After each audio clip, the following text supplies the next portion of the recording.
नमस्कार। Spiritual doctors for holistic health के एक और सत्र में आपका स्वागत है। यहाँ पर हम सुनते हैं अलग अलग मेडिकल एक्सपर्ट्स को होलिस्टिक हेल्थ के डिफरेंट डायमेंशंस पर। और आज का टॉपिक बहुत ही इंटरेस्टिंग टॉपिक है। सभी लोगों का इंटरेस्ट इसमें आएगा। Programming subconscious and manifesting the health. हम अपने स्वास्थ्य को अवचेतन मन के माध्यम से किस प्रकार से अपने लाइफ में मैनिफेस्ट कर सकते हैं। मैं डॉक्टर संजन और मेरे साथ डॉक्टर संदीप ज्योत आपका स्वागत करते हैं। सभी दोस्तों का फिर से स्पिरिचुअल डॉक्टर होलिस्टिक हेल्थ में बहुत बहुत स्वागत है। और जो आज का सेशन है डॉक्टर प्रीति कोहली के द्वारा, वो थर्ड टाइम हमारे चैनल पे आ रही हैं। और how to manifest health from subconscious mind, क्योंकि हमारा हेल्थ हमें जो बोला जाता है वो तो ये बोला जाता है एक्सरसाइज कीजिए, आप अच्छा खाना खाइए, तो इससे आपकी जो हेल्थ है वो अच्छी हो जाती है। लेकिन आज जो टॉपिक है डॉक्टर रंजन इतना इंटरेस्टिंग है और इतना प्रैक्टिकल है। I am really excited to listen today. आज का जो सेशन है, तो आज के सेशन की शुरुआत है, मेरे पास ये जेम्स एलन की बुक है एज अ मैन थिंकथ। ये टोटल 79 पेजेस की बुक है। इसका जो 79 पेजेस में से थर्ड चैप्टर जो है, उसमें जो चैप्टर है बहुत ही खूबसूरत चैप्टर है। वही ये बोलता है effect of thoughts on health and body. इस चैप्टर में से 3 लाइन पढ़ना चाहूंगा मैं। Sickly thoughts will express themselves through sickly body. जैसे हमारे थॉट्स होंगे, जैसे हमारे विचार होंगे, हमारी बॉडी पे डायरेक्टली असर डालते हैं, क्योंकि हमारा एक एक थॉट हमारे एक एक सेल के ऊपर असर डालता है। हमारा एक एक सेल एक यूनिवर्स को रिप्रेजेंट करता है। Next line is the body is a delicate and plastic instrument which respond readily to the thoughts by which it is impressed. It's very delicate and plastic kind of thing. It can be moulded. हमने neuroplastic के बारे में पढ़ा, सब चीजों के बारे में पढ़ा, हमने देखा कैसे बॉडी के सेल चेंज होते हैं। लेकिन ये थॉट्स हैं, हमारे थॉट्स कैसे चेंज करते हैं। चेंज ऑफ डाइट, ये बहुत इंपैक्टफुल वर्ड है जो मैं पढ़ने वाला हूँ। Change of diet will not help a man who will not change his thoughts. आप जो मर्जी काजू बादाम खा लीजिए, जब तक आपके यहाँ पे सबकॉन्शियस माइंड में चेंजेस नहीं आएंगे, जब तक अपने थॉट्स में चेंज नहीं लेके आएंगे, तब तक आपकी हेल्थ में चेंज नहीं आने वाला है। तो डॉक्टर रंजन, आपका इसके बारे में क्या व्यू है? ये बुक कब की है डॉक्टर संदीप, पता है? मेरे को पता है, ये 100 साल पुरानी है बुक, 100 years बैक। 1905, यस। 1905 की। 115 साल पहले भी जेम्स एलन ने यह लिखकर बताने की कोशिश की कि हम अपने माइंड पर, अपने सबकॉन्शियस माइंड पर काम करना सीखें तो हम जीवन में हेल्थ पाएंगे। अभी भी हम as a mass, majority of people are not aware that it's mind which is the main factor for the health. तो अगर हम इन बातों को समझ लें, सीख लें, और जो मेरा प्रोफेशन है कॉन्शियसनेस हीलिंग, एक्यूपंक्चर, इसमें भी हम इसी पर ज्यादा काम करते हैं। पीएनआई पर, साइको न्यूरो इम्यूनोलॉजी, बहुत लोगों ने सुना होगा, लेकिन हम इसको अपने जीवन में जी कितना रहे हैं। तो इस टॉपिक को समझाने के लिए हम इनवाइट कर रहे हैं डॉक्टर प्रीति को। जो हमारे रेगुलर ऑडियंस हैं वो जानते होंगे, डॉक्टर प्रीति मुंबई से हैं, होम्योपैथ हैं, साथ में past life regression therapy, life between life regression therapy, inner child healing and various types of spiritual therapies सिखाती भी हैं, उसकी वर्कशॉप लीड करती हैं। आहा मूवमेंट के नाम से इनका एक प्रयास है स्पिरिचुअल वर्कशॉप को लीड करने का।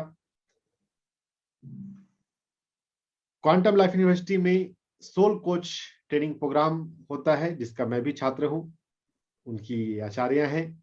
अभी इस साल पहली बार हिंदी में वहां पर बैच होने जा रहा है।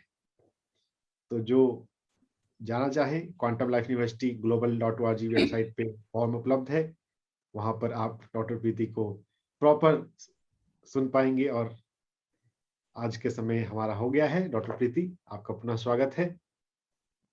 Thank you, Dr. Ranjan. Thank you, Dr. Sandeep. And a beautiful effort. हाँ जी संदीप जी, आप कुछ कह रहे थे? मैं तो यही कह रहा था, मतलब आपका पुनः आपके अपने चैनल के ऊपर स्वागत है।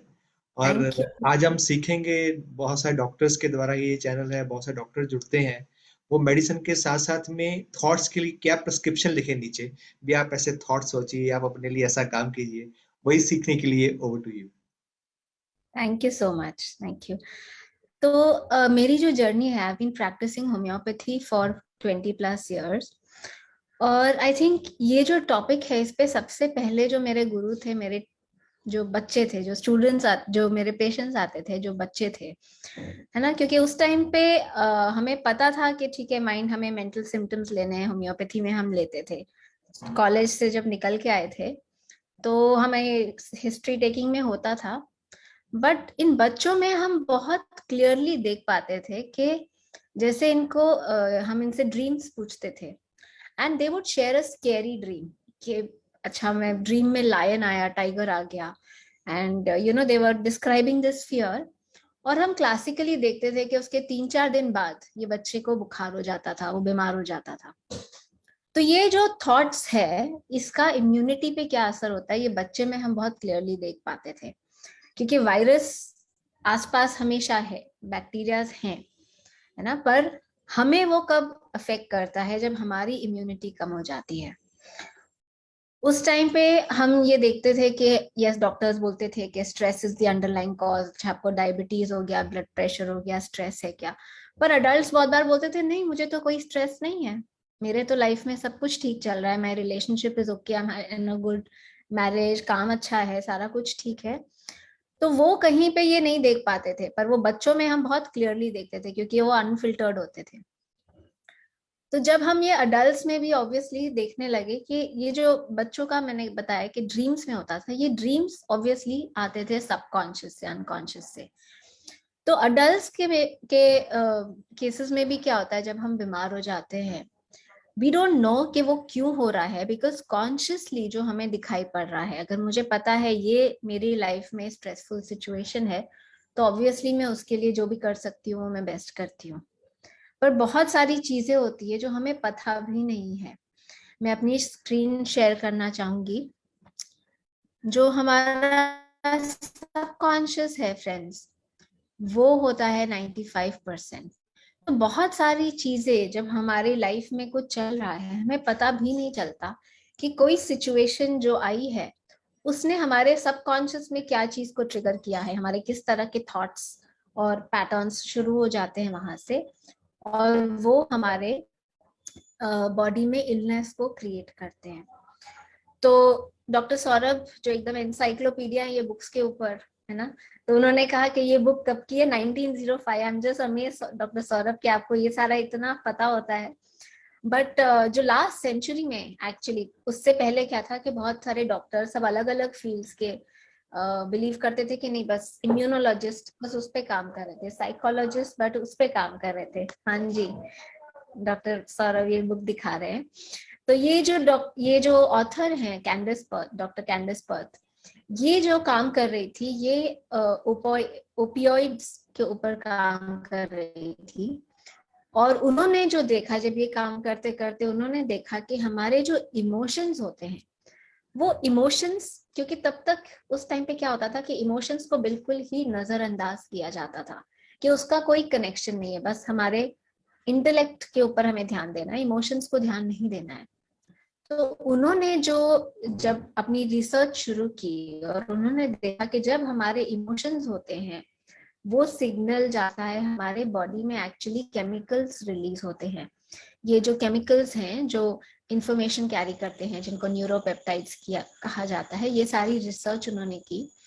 और ये और भी उस टाइम पे जो साइंटिस्ट डॉक्टर्स काम कर रहे थे, वो साथ में काम करते करते ये जो टर्म डिफाइन हुआ, जो अभी डॉक्टर सौरभ ने कहा, PNI या PNEI, psycho neuro endocrino immuno. So all of this is connected. It starts with the thought. Psycho जो हम सब ने एक्सपीरियंस किया है कि कब जब कुछ डर की घटना होती है और कैसे हमारे पेट में एकदम से रंबलिंग होती है, we have to go to the washroom, या जब किसी और को कोई और एकदम पाल्पिटेशन शुरू हो जाते हैं, तो हम सब ने एक्सपीरियंस किया हुआ है कि वो जो थॉट है वो बॉडी में कुछ ना कुछ इमिडिएटली ट्रिगर कर देता है जब हमारे स्कैरी थॉट्स होते हैं। तो हम बहुत ही एक सुंदर टाइम में हैं जब ये डॉक्टर्स सारे एक तरह से साथ में आ गए हैं और जान रहे हैं कि ये सारा कनेक्टेड है, कि हमें सिर्फ डाइट पे नहीं काम करना है, हमें सिर्फ इमोशंस पे नहीं काम करना है, हमें एक होलिस्टिकली इसको साथ में लेके चलना है। तो जैसे हमने कहा PNEI जो बहुत सटल लेवल पे है, जो जहां से बात शुरू होती है वो है थॉट्स, है ना। और डॉक्टर संदीप जो बात कर रहे थे इसके बारे में कि सिर्फ खाना और दवाइयां नहीं, क्योंकि वो जो है हमारे स्थूल शरीर पे काम करता है, फिजिकल बॉडी, जो हमारे इंडियन ट्रेडिशनल सिस्टम में भी जो 5 बॉडीज का कॉन्सेप्ट दिया था। So we don't only have to work on the physical body, but we have to pay attention towards the subtle bodies, जहां से सारा मामला शुरू होता है। एक और ये चीज जो पिछले सेंचुरी में जो बात निकल के आई कि वी क्रिएट आवर रियलिटी। उसके पहले लोगों को क्या लगता था, बीमारी हो गई तो कोई भगवान हमसे नाराज है, कि the power is outside of us, हमें किसी और ने कुछ कर दिया है, किसी ने ब्लैक किया, भगवान नाराज है, तो बाहर से कोई है जो कुछ हमें कर रहा है। Now obviously what would happen is we feel like a victim, we feel so helpless कि उसमें मैं क्या कर सकता हूँ, बाहर से अगर कोई ब्लैक मैजिक मेरे पे कर रहा है या बाहर से कोई भगवान अगर गुस्सा है और वो कुछ कर रहा है तो उसमें मैं क्या कर सकता हूँ, we feel so helpless। But जो बात सामने निकल के आई कि we are creating our reality। अब इसमें obviously it places a lot of power in our hands कि हम इसमें क्या कर सकते हैं। तो ये before I go to share some of the sutras कि हम इसको कैसे मैनिफेस्ट कर सकते हैं, कैसे हम हेल्थ एक्चुअली क्रिएट कर सकते हैं, पा सकते हैं वापस, I will just go into the science of manifestation जो हमारे हर फील्ड में होती है।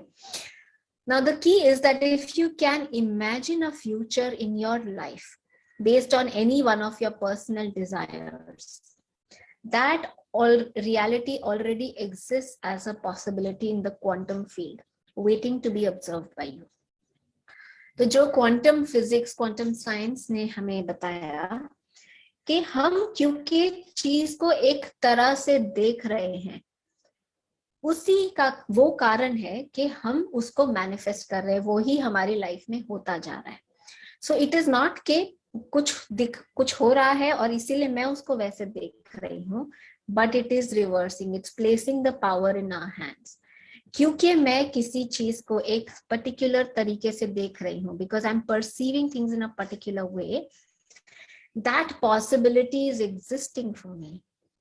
Now that places a lot of power, क्योंकि अगर अब हम इस क्वांटम पॉसिबिलिटीज, इनफाइनाइट पॉसिबिलिटीज से हम कनेक्ट कर सके और हम अपना परसेप्शन चेंज कर सके, अगर हम कोई एक दूसरी पॉसिबिलिटी जो भी एग्जिस्ट करती है हम उसमें टैप कर सके, तो मेरी रियलिटी वो होने लगेगी। So this is what is the crux of the quantum science also, which we will be also seeing how it applies to our health. Like clay, the energy of infinite possibilities is shaped by consciousness. Doctor Sandeep ने बोला कि हमारी जो body है वो भी plastic की तरह है, हम न्यूरोप्लास्टिसिटी भी बोलते हैं, वो बिल्कुल शेप हो सकती है। उसको जो शेप दे रहा है वो क्या है, वो हमारे थॉट्स हैं। तो हमारा माइंड है, जो हमारी कॉन्शियसनेस है, वो उसको इनफाइनाइट पॉसिबिलिटीज को शेप दे रहा है। So what is it that we have to do? अगर हमारी लाइफ में अभी कुछ क्रिएट हो रहा है, सपोजिंग अभी इलनेस भी है, we have also created that, we have created that unconsciously. So what is it that we have to do? We have to just start becoming more and more aware. ये awareness सिर्फ बाहर के world की नहीं, हमारे अंदर की world की हमें प्रैक्टिस करनी है। So we need to start becoming aware of our thoughts and our feelings. जो हमारे thoughts है, this is the language of the brain. जब हम कुछ थिंक करते हैं, हम सोच रहे हैं, अभी आप कुछ अगर नया टॉपिक समझने की कोशिश कर रहे हैं, so what's happening is the neurons are firing together. This activity is happening in your brain. And then when you feel something, you feel, arey wow, we can create our health. So there is a feeling that happens. What happens is a signal is also going to the body. हमारी feelings हमारी body में है और thoughts is the language of the brain. We all have so many memories from the past. तो जैसे हम बोलते हैं thoughts and feelings, this is our state of being right now. अभी मैं जैसा महसूस कर रही हूँ, मेरा जो थॉट है और फीलिंग है, वो मेरी प्रेजेंट स्टेट ऑफ बीइंग है. जब यही हमारे बहुत लंबे टाइम रहती है ना, हम बोलते हैं किसी का एटीट्यूड ऐसा है, वो बहुत ही एंग्री पर्सन है, हम बोलते हैं. तो बेसिकली ये जो तरह के थॉट्स और फीलिंग्स हैं, their body has been conditioned to this for a long long period. तो हफ्तों वो ऐसे मूड में रहते हैं, है ना. उससे डीपर अगर हम जाएं, जहाँ attitudes plus attitudes plus attitudes है, वहां वो आता है बिलीफ्स. ये बिलीफ्स जो है यूजुअली ये बहुत अर्ली चाइल्डहुड में फॉर्म होते हैं. हम बचपन में अपने घर में जैसी चीजें देखते हैं, अपने पेरेंट्स का रिलेशनशिप जैसे देखते हैं, घर में जैसे चीजें देखते हैं, हम बिलीव करते हैं कि लाइफ ऐसी होती है. तो वो बिलीफ ऑटोमेटिकली बिफोर हमारा थिंकिंग माइंड आता है, यूजुअली हमारे बिलीफ्स उधर फॉर्म हो गए हैं.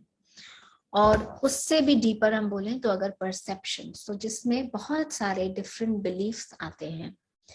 हम दुनिया को एक पर्टिकुलर कलर्ड लेंसेस से देखते हैं. हर किसी का जो देखने का नजरिया है वो अलग होता है. So that is our perceptions.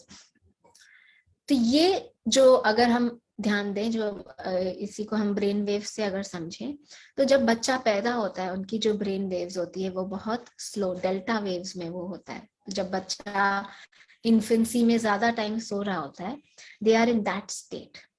In that state, we are absorbing everything. जब डेल्टा और थीटा वेव्स हैं हमारे ब्रेन की, we are very impressionable. We are absorbing everything like a sponge.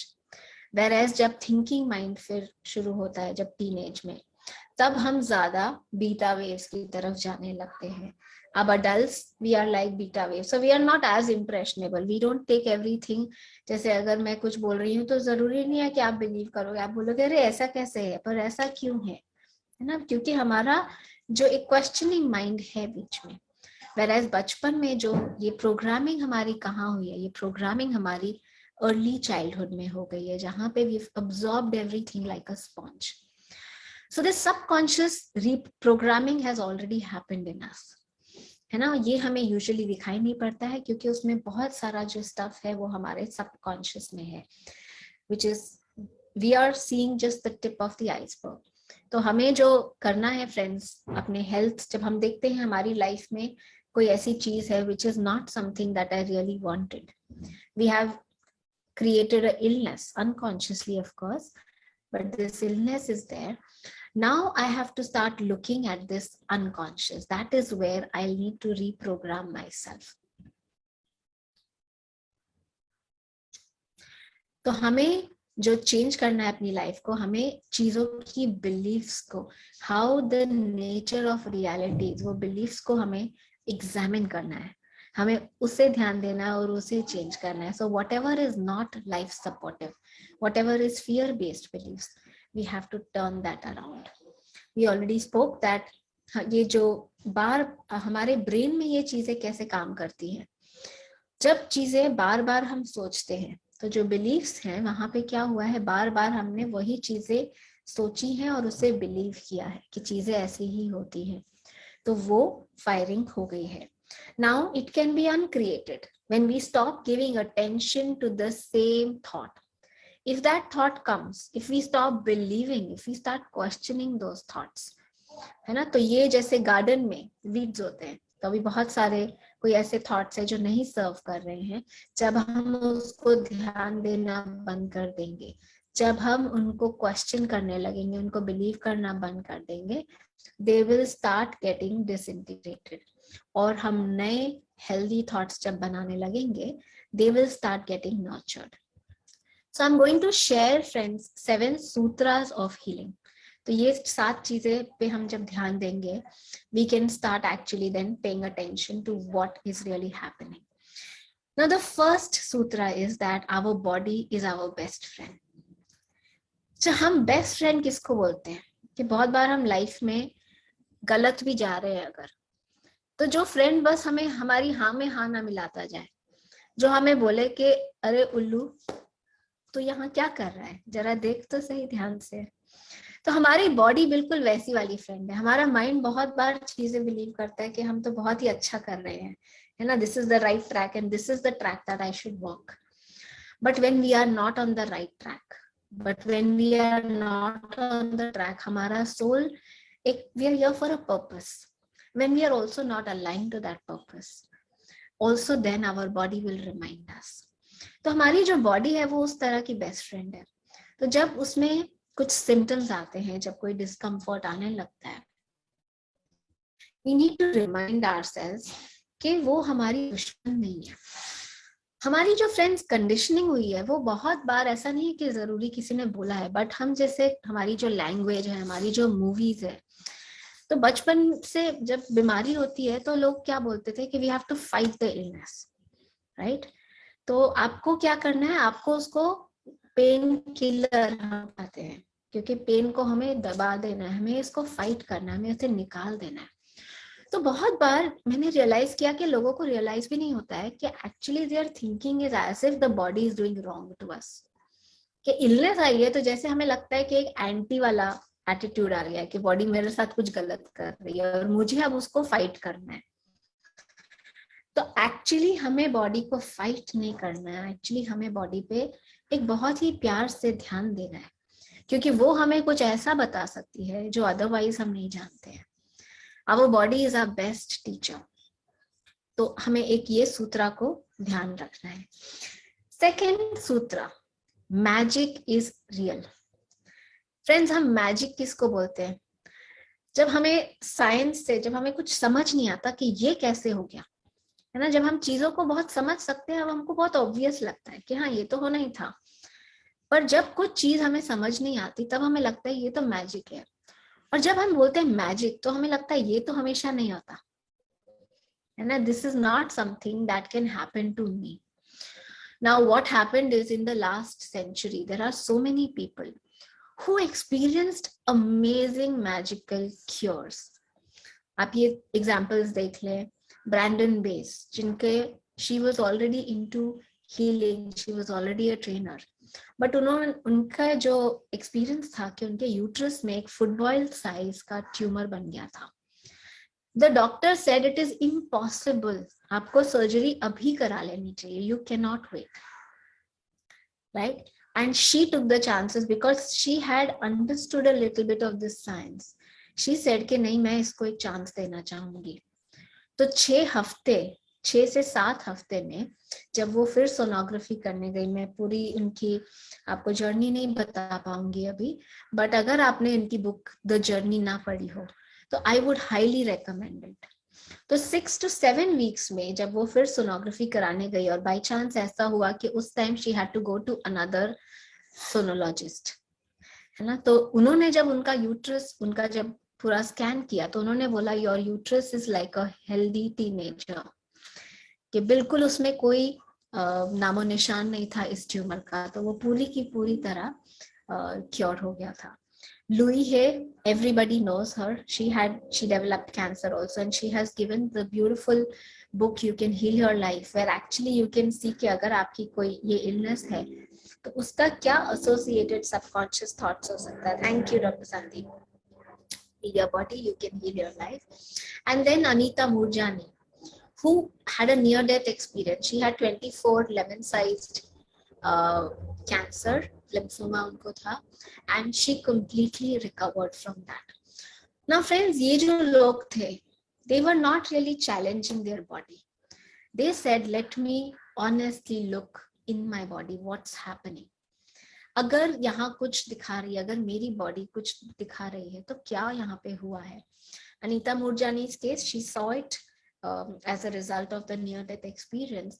But what was really happening here, that they were really vulnerable. They gathered the courage to really look within. And then we also know Dr. Joe Dispenza, who had an injury. He broke 6 crushed vertebrae he had, and he chose not to go for surgery, and he actually got cured by just pure meditation. He was on bed rest and he just meditated, और उससे उनका ये जो पूरा vertebrae heal हुए. And he's the person who actually studied the science. He said, if I I'm able to cure myself. I'm going to devote my life to studying this. And he's the one who's actually brought this science. तो मैं जब friends ये cases की बात कर रही हूँ, मैं मेरे पास जब लोग आते हैं when they want to actually understand what is happening in their body, I highly recommend them these books. क्योंकि हम एक्चुअली इसके बारे में जितना पढ़ेंगे, हम जितना सुनेंगे, उतना हम बिलीव करेंगे कि ये मैजिक ही नहीं है, ये एक्चुअली हो सकता है. We will be able to understand the science behind it. और तभी जब हमारी लाइफ में हमारे जब कुछ इलनेस होगी, that is the time that we actually need to believe in that. मैं याद कर रही थी कि मेरी जो सिस्टर है, उनको after she had her first child, she developed gallstones. और उनको हर 20-25 डेज में बहुत सिवियर एपिसोड होने लगा था पेन का. और एक टाइम पे ऐसा हुआ कि we were considering doing a little surgery, क्योंकि उनका जो स्टोन था वो अटक गया था वहां पे ट्यूब में, तो इमरजेंसी में शायद सर्जरी करनी पड़ती. Now because the child was very young, we were still considering it. मेरी एक बहुत वाइज टीचर है तब, क्योंकि बाकी डॉक्टर्स बोल रहे थे it's impossible, you know, stone is a physical thing, कि ठीक है आप एनर्जी हीलिंग में बिलीव करते हो, आप एनर्जी की बात करते हो, वो एनर्जी पे अप्लाई करो, बट फिजिकल में जहाँ है, जब फिजिकली स्टोन है उधर, that is not a place that you should actually be trying to do any such thing, right? You have to go for surgery. Now this is the beautiful time. I remember 2017 की बात है, जब मेरी एक teacher है, she told me कि I'm not telling you कि आप सर्जरी को एक्सक्लूड करो, but I want you to keep your mind open. She said that she's a homeopath, and she said कि जहाँ मैं पढ़ाती हूँ जर्मनी में, there's a homeopath. उनके पास एक केस है, अनदर होम्योपैथ, जिनका गॉल ब्लैडर निकाल दिया था अराउंड 20-25 years बैक. और अब बीच में कुछ कारण से उनको जब स्कैन करना पड़ा, जब डॉक्टर्स ने स्कैन किया, they realized that the body had created another kind of a pouch like structure which was looking like a gallbladder. It had recreated a structure which was serving like a gallbladder. तो बहुत बार जब हम doctors, specially जब हमने अपना medical science पढ़ा है, we have a strong conditioning also कि क्या पॉसिबल है, क्या क्योर होना पॉसिबल है, क्या नहीं पॉसिबल है. तो when we actually go into these cases, when we study this, we need to really open up our minds to really saying कि हर तरह की इलनेस में, कुछ भी इलनेस हो, the body has immense number of possibilities. And that is why I kind of keep this point as a reminder for myself also. कि वो magic is not just magic. And I'm sure that in some other area of your life, if not illness, we have experienced this magic. The third sutra is, what is in the way is the way. Our illness is not an enemy, it is a teacher. Dr. Newton कहते हैं कि हमें जो body के साथ connect करना है, उसको एक बहुत ही कंपैशनेट क्यूरियोसिटी से, कि अब ये जब इलनेस आई है तो we have to become compassionate with ourselves. We don't be harsh on ourselves, but we have to really develop a curiosity कि अगर मेरी बॉडी में ये हुआ है, this illness is there, this illness is my teacher.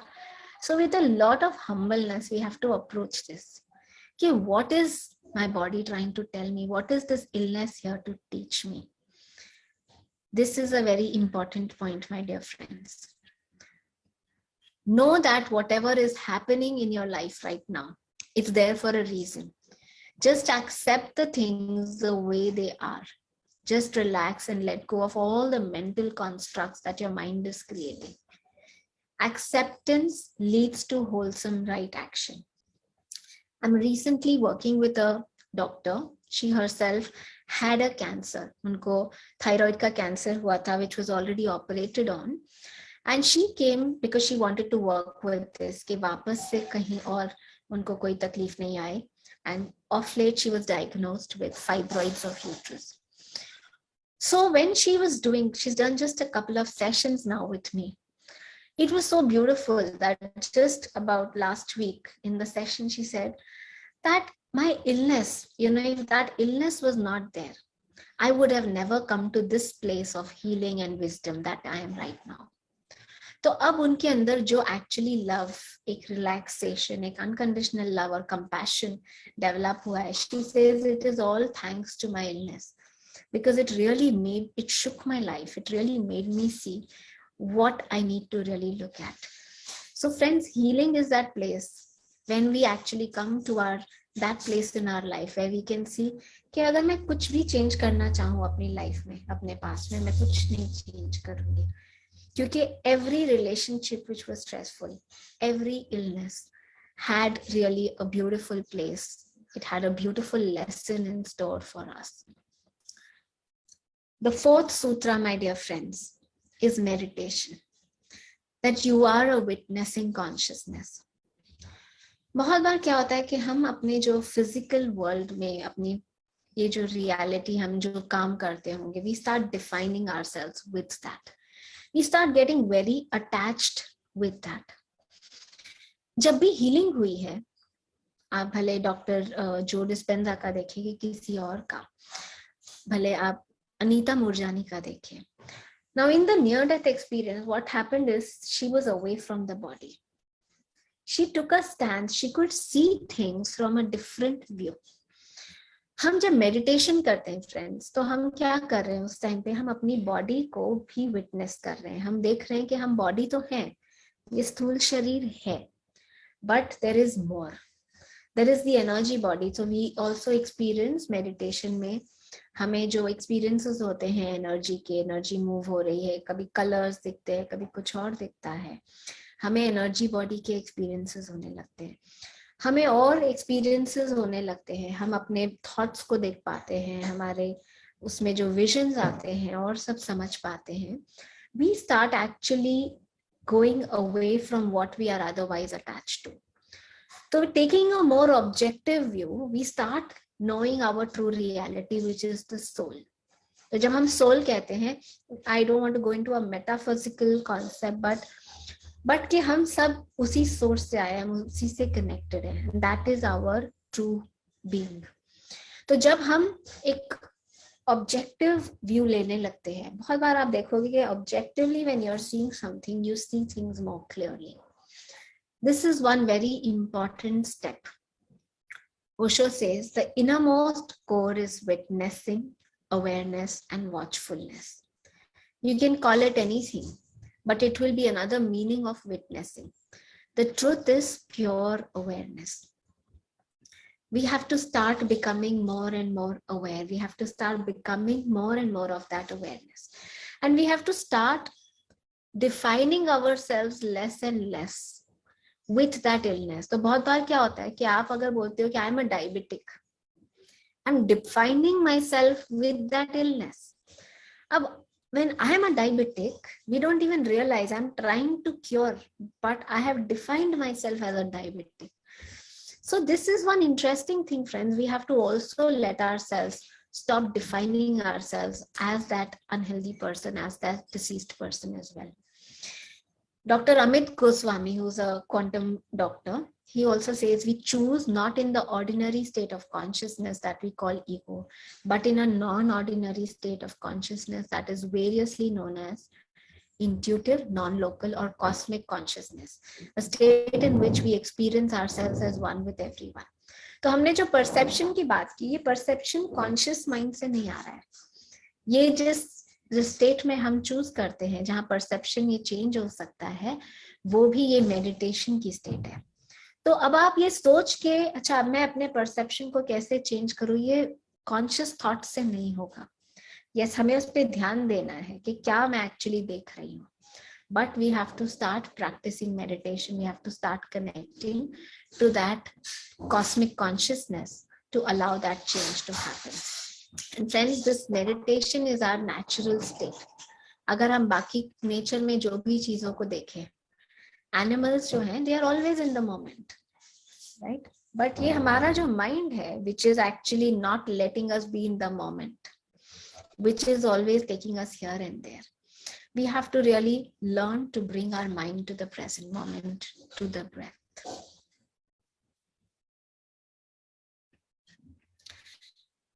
Meditation की मैं बात करूं, आई एम श्योर यहाँ जो भी है सब जानते हैं, पर मेडिटेशन बहुत बार जब मैं नए लोगों को सिखाती हूँ तो उनको लगता है कि नहीं मुझसे मेडिटेशन नहीं होता, बिकॉज हमारा जो एक डूइंग माइंड है, हमारा जो नेचर बन गया कि हमें सारा टाइम कुछ करना है, तो हमें लगता है ये भी तो मुझे करना है ना, तो हमें मेरे से मेडिटेशन नहीं होगा क्योंकि मेरा माइंड इधर उधर जाता है।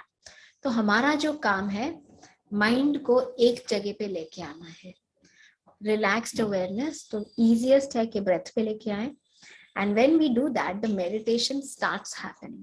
That is when you start going beyond the mind. तो हमारा जो हमें काम है, हमें जब बैठना है, हमें अपने माइंड को एक जगह पे लेके आना है। तो ये मैं हमेशा फर्क समझाती हूँ जब भी कोई किसी को मैं मेडिटेशन सिखाती हूँ, कि जो हम सुनते हैं कि जो एक पीसफुल स्टेट आ जाता है, नो माइंड स्टेट है, that is the state of meditation. The state of meditation will come, we cannot arrive there, we cannot achieve, ये अचीवर माइंडसेट से नहीं होगा। हमें जो करना है, हमें प्रैक्टिस करनी है। So this is the most important sutra, my dear friends. Meditation is a surrender, it is not a demand, it is not forcing the existing your way, sorry, it is relaxing into the way the existing wants you to be. It is a deep let go. So these are some sutras for the healing. The next sutra, friends, is looking deeper. हमें कहीं और नहीं जाना है। तो पहले जब spirituality, जब हम मेडिटेशन की बात करते हैं तो हमें क्या आते हैं, हमें आते हैं ऋषि मुनि ध्यान में आते हैं, जो क्या करते हैं, सब अपना घर बार छोड़ के कहीं बाहर चले जाते हैं। हमें लगता है we are not the body, right. हमें कहीं भी दूर नहीं जाना है, हमें इस जो है उसी में डीपर जाना है। We have to look deeper into our illness. Our teachers are right in our homes. The relationships are our teachers. The illness is our teacher. We have to just let ourselves look deeper. तो बस हमें time निकालना है अपने busy schedule से। जब हम इस पे बात करते हैं, इसके बारे में बात करते हैं, we have to pay attention to our emotions, friends. जब हमने बात की कि जो कंडीशनिंग हुई है, जो सारी प्रोग्रामिंग हुई है, वो बचपन में हुई है, तो फर्स्ट 6 से 7 इयर्स एक्चुअली थिंकिंग माइंड नहीं होता, और अ फीलिंग पर्सन। तो हमें जो सबसे ज्यादा ध्यान देना है वो हमारे इमोशंस पे भी देना है। यूजुअली जैसे हम अभी होते हैं, जब मैंने कहा कि अडल्ट जब हम बात करते थे कि अच्छा कुछ स्ट्रेस है, they would say no no I am not stressed, क्योंकि हम दिखाते नहीं है किसी को, हम जो इवन खुद भी उस पर ध्यान नहीं देते हैं। There is a lot of gap between how we actually feel and how we actually show the world.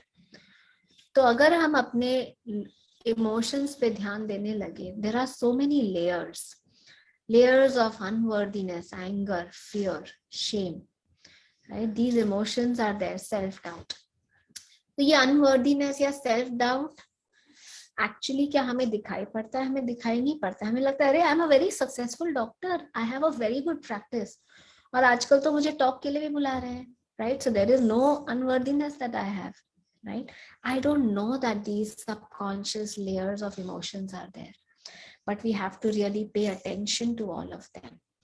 These layers of emotions that are there, that are created, this gap is there in us, right? तो हमें इस gap को bridge करना है। We have to look deeper, we have to go deeper within ourselves. तो हम जब subconscious mind को अप्रोच करते हैं, हमें कैसे करना है? बिल्कुल एक नॉन जजमेंटल तरीके से। The reason why we don't pay attention to our subconscious is क्योंकि ऑब्वियसली वहां जो सारा मटीरियल है वो सारा मटीरियल है जो जज किया जाता है। तो जब बच्चा बड़ा हो रहा है, जब उसको बोला जाता है कि नहीं ऐसे नहीं बात करनी है, when they see disapproval in the parents' eyes, तो क्या होता है, their lot of their natural things just start going under the carpet in the subconscious.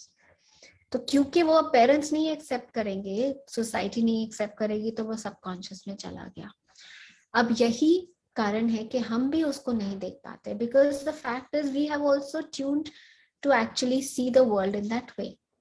तो अगर अब वो चीज को मैं भी अपने अंदर देखना चाहूंगी तो मुझे भी लगेगा कि this is very bad.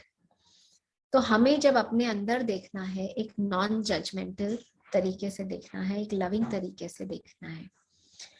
Know whatever comes to you unexpected to be a gift from God, which will surely serve you if you use it to the fullest. It is only that which you strive for out of your own imagination that gives you trouble. To know that every emotion that is there deep within you, every illness that is there, even that is a gift from God. So it's not only the good things which we take as gift, even this illness is a gift. Let me look deeper into this. Even this shameful emotions, let me look honestly deeper into this. Friends, true forgiveness is one of the most healing, releasing and freeing gifts we give to ourselves. This is again Brandon based, right? तो बहुत बार क्या होता है कि हमें शर्म आती है कि अरे मैं हीलर होके मुझे कैसे इलनेस आ गई? How come I got this illness? I am a doctor. So it's most important to forgive ourselves, and it's most difficult to forgive ourselves. बहुत बार हम अपने साथ बहुत हार्श होते हैं क्योंकि हमारा ये अचीवर माइंडसेट होता है, परफेक्शनिस्ट माइंडसेट होता है. तो we have to forgive ourselves. The next sutra, friends, is remembering that healing is a gift. तो बहुत बार ऐसा देखा है मैंने कि जब हम लॉ ऑफ मैनिफेस्टेशन को समझ गए, अब समझ गए कि अच्छा हीलिंग पॉसिबल है, तो अब क्या हो जाता है, हम इसको एक प्रोजेक्ट बना लेते हैं. I start feeling now I'm going to work towards it, I'm going to do this, right? और हमारा जो नेचर है वो जो क्योंकि परफेक्शनिस्ट और एकदम डूइंग वाला है, हमें लगता है that I am now entitled to this. तो अब ये क्यों नहीं हो रहा है? थोड़े टाइम में हमें फ्रस्ट्रेशन होने लगती है क्योंकि I should be healed by now. Why is my report not coming down, right? So friends, जो हमारे चेंजेस हैं वो भी पहले एनर्जी बॉडी पे होते हैं, है ना. You will start feeling differently when you start looking deeper. कई बार ऐसा भी होगा कि बहुत सारी चीजें जो हमने अपने we have pushed under the carpet, वो चीजें हमें दिखने लगेगी, हमें लगेगा बाप रे ये तो क्या हो रहा है, ये तो मैं I think I am becoming worse, right? But allow yourself to keep looking deeper and know that जैसे पानी को हम बॉईल करना शुरू करते हैं, है ना, पहले टेम्परेचर धीरे धीरे धीरे धीरे बढ़ता है, the quantum shift happens later. तो हमें जो एक ये जो हीलिंग हम बोलते हैं कि सब ठीक हो जाएगा, that shift will happen, that's a gift. So you just keep doing the work with an attitude of receiving a gift. तो जब हम gift इसको कह देंगे, we don't feel entitled, and when we don't feel entitled, a lot of the stress will actually go away. So that stress that starts building up when you start saying, Acha, I'm going to heal myself, that itself starts adding to that stress. Dr. Amit Goswami says, can we heal ourselves from a disease using the power of downward causation, using this manifestation? Yes, we can, provided we develop the ability of transcending the ego and rising to the unitive consciousness. So he is not saying कि I can cure myself, right? वो जब हम I आ जाएगा, वो ego आ जाएगा, वही बीच में आ जाएगा. So इसीलिए when we recognize that, we start connecting to the deeper layers, to the soul, to the emotions, to the energy of our body, and we start developing the attitude that this healing is a gift. And the last sutra is your real body is energy. So like I said, don't define yourself with the illness, right? We start understanding and paying attention to the energy. We are all energy beings, friends, and we have to learn to manage our emotions, our energy, and emotions are also energy. So one of the important things, friends, that comes is that our body actually has become addicted to our emotions. तो जब हम बात कर रहे थे कि ये जो रियलिटी बनी है हमारे बिलीफ्स और परसेप्शन है, अब क्या हुआ है कि वो जो we have thought the same thoughts, the same feelings, emotions have gone, the same signal has gone to the body over years, and my body has been now conditioned to those chemicals. Now the cells of my body are asking for those chemicals. We are conditioned to that. So the Dr. Joe Dispenza says that the body becomes addicted to guilt or any emotion in the same way that it would be addicted to any drugs. At first, you will need a little of that emotion and drug in order to feel that. But then your body becomes desensitized and your cells require more and more of it just to feel the same again. Trying to change your emotional pattern is going to be like going through the drug withdrawal. तो जब हम starting में ये चीजें करने लगते हैं, right? Then it looks easier. But when we are actually coming to that point where there can be a quantum shift, your body is really going to try to keep you there. Okay, so know that you're just crossing the river of change. We have to just keep at it. Remember that the flow chart of life, my dear friends, is that the soul carries the potential. This is given by Dr. Deepak Chopra. He says the soul carries the potential. तो ये जो magic हमने कहा वो हो सकता है. आप potential है that you cure yourself. Through the mind, you connect to that intention that yes, I'm going to start looking at this.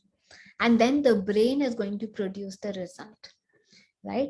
How is it that the brain is going to produce the result? Brain की जो language है, subconscious की जो language है, वो क्या है? Repetition है. So we actually keep doing these things. जो meditation है, वो हमें रोज करना है. हमें हमारे emotions पे जो ध्यान देना है, वो रोज देना है. And what is it that we do? We said that the thoughts that were connected to the illness, we stop feeding them. I will give you an example. हम subconscious की बात कर रहे थे कि कैसे जो actually disease को cause किया है, create किया है, वो हमें बहुत बार पता नहीं होता है. तो मैं आपसे share करूंगी एक अपनी case study, जहाँ पे एक ये जो lady आई थी, she had an autoimmune problem and she would get diplopia. उनको उनका जो विजन है, उनके ब्रेन में कुछ जो प्रॉब्लम हुई थी, ऑटोइम्यून प्रॉब्लम उनके ब्रेन को इफेक्ट किया था, and she would get diplopia. तो when she came to me, she said कि ऐसा कोई मेजर स्ट्रेस नहीं है, ठीक है. 2 साल पहले जब ये शुरू हुआ, उसके पहले I was a little stressed. I was the partner with my brother in a school, but my husband wanted me to leave that. And तो वहां पे थोड़ा सा मुझे स्ट्रेस हो रहा था कि my sister was very angry at me कि आप क्यों छोड़ना चाह रहे हो. तो थोड़ा सा वो स्ट्रेसफुल सिचुएशन हुई, but that has now gone. Now when she did a session with me, what she saw was she went to some key memories of her life, childhood की जो मेमोरीज थी. और मैं ये आपसे फाइनली जो case study share कर रही हूँ friends, is just to show के हमारी जो ये bringing together all the sutras. तो जब वो गई अपने बचपन की उनको मेमोरीज आई, उन्होंने देखा कि जब वो बहुत छोटी थी, उनका ये भाई था जो 2 साल उनसे बड़ा था, उसको मार पड़ रही है. तो उसके फादर उसको मार रहे हैं बहुत जोर से, and the hitting is happening because the brother had lied. Okay, then she went to the second की मेमोरी, जहां उनकी mummy was locked up in a room. The father used to hit the mother, used to lock up the mother in a room, and again she was very young. She didn't remember, उनको ध्यान नहीं था कि शायद उनकी mummy alcoholic हो गई थी, या तो वो कारण था, और या फिर उनको कुछ मेंटल इलनेस हो गई थी. तो उनके फादर उनको बंद रखते थे और कभी कभार मारते भी थे. और फिर उनको ध्यान आया कि उनका ये जो सिचुएशन हुआ था, जहां पे उन्होंने अपने हस्बैंड के अगेंस्ट वो जाना चाह रही थी, पर वो हिम्मत नहीं कर पा रही थी और उनसे एक टाइम पे झूठ बोला. उनको तब समझ आया कि उस टाइम उन्होंने एक्चुअली एज एन अडल्ट तो फिर बता दिया कि नहीं, सच में मैं नहीं इसमें से निकलना चाहती हूँ, I will be with my brother. But she realise कि एक्चुअली जो उसका इम्प्रेशन था सबकॉन्शियस में, वो यहाँ बचपन से आ रहा था. ये जो बचपन के 2 की मेमोरीज थी, उसका जो इंटरप्रिटेशन था as a child, what she saw was that husbands hit the wives, right. जो उनका जो वो उन्होंने देखा कि मेरे फादर अपनी मदर को मार रहे थे, तो और दूसरा उन्होंने देखा कि जब झूठ बोला तब मार पड़ रही थी. You get punished when you are lying. So what had happened here was that she had lied. उनको कोई कारण से झूठ बोलना पड़ा, राइट, अपने हस्बैंड से. तो फिर उसका जो उनको इतने डीप वे में उसका इम्पैक्ट हुआ, क्योंकि उसका जो इम्पैक्ट था वो कॉन्शियस माइंड से नहीं आ रहा था, बट अनकॉन्शियस में something had triggered and she had developed this illness. It was interesting कि जब वो उठ के आई session से, and then after that we spoke and I told her you continue meditation. बाद में उन्होंने मुझे फोन किया और उन्होंने कहा कि डॉक्टर मैं आपसे बताना भूल गई कि उस दिन मुझे वो डिप्लोपिया था और जब मैं सेशन से उठी तो वो चला गया था. So somewhere our unconscious also gives us proof like that, friends.